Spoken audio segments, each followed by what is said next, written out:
কোরবানি ঈদের দিনের যে সুন্নাতগুলো আছে সেগুলো বিশেষভাবে আমরা যেন মানার চেষ্টা করি, সেটাও আল্লাহ তাআলা আমাদেরকে তৌফিক দান করে।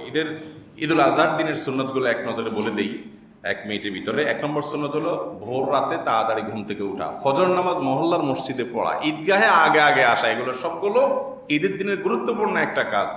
এই তিনোটাতে আমরা দুর্বলতা করি। ঈদের দিন দেরিতে উঠি, অনেকে ফজর নামাজ মসজিদে পড়ি না, আর ঈদগাহে দেরিতে আসি। এর কোনোটাই উচিত না, এর উল্টাটা করতে হবে, অর্থাৎ তাড়াতাড়ি আসতে হবে, তাড়াতাড়ি ঘুম থেকে উঠতে হবে, ফজর জামাতের সাথে পড়তে হবে। নাম্বার 2, মেসওয়াক অন্যদিন তো করবেন, ঈদের দিন স্পেশালি মেসওয়াক করা সুন্নত।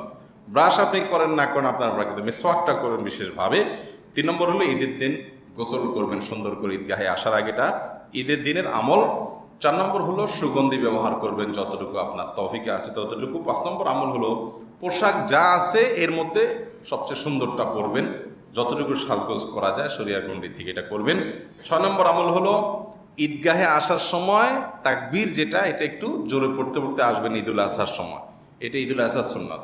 আল্লাহু আকবার, আল্লাহু আকবার, লা ইলাহা ইল্লাল্লাহ, আল্লাহু আকবার, আল্লাহু আকবার, লিল্লাহিল হামদ। এটা একটু মৃদু কণ্ঠে আওয়াজ দিয়ে পড়তে পড়তে আসবেন। আর 7 নম্বর হলো ঈদুল আজহাতে ঈদগাহে আসার আগে কিছু খাবেন না। ঈদুল ফিতরে যেরকম কিছু খেয়ে আসেন মিষ্টি টিষ্টি, এখানে কিছু খাবেন না, বরং কোরবানির পশুর গোশত দিয়ে দিনের প্রথম খাবার খাবেন। পশু থেকে গোশত রান্না করে সেটাই হবে প্রথম খাবার, ফার্স্ট খাওয়া, তার আগে কিছু খাবেন না। এটা এই দিনের আমল। 8 নম্বর হলো ঈদের দিনে দান সাদকা যতটুকু আছে তৌফিক অনুযায়ী করবেন। 9 নম্বর হলো আনন্দিত থাকবেন, খুশি থাকবেন। 10 নম্বর হলো ঈদের নামাজটা যথাসম্ভব মসজিদের ভেতরে না পড়ে উন্মুক্ত মাঠে পড়বেন।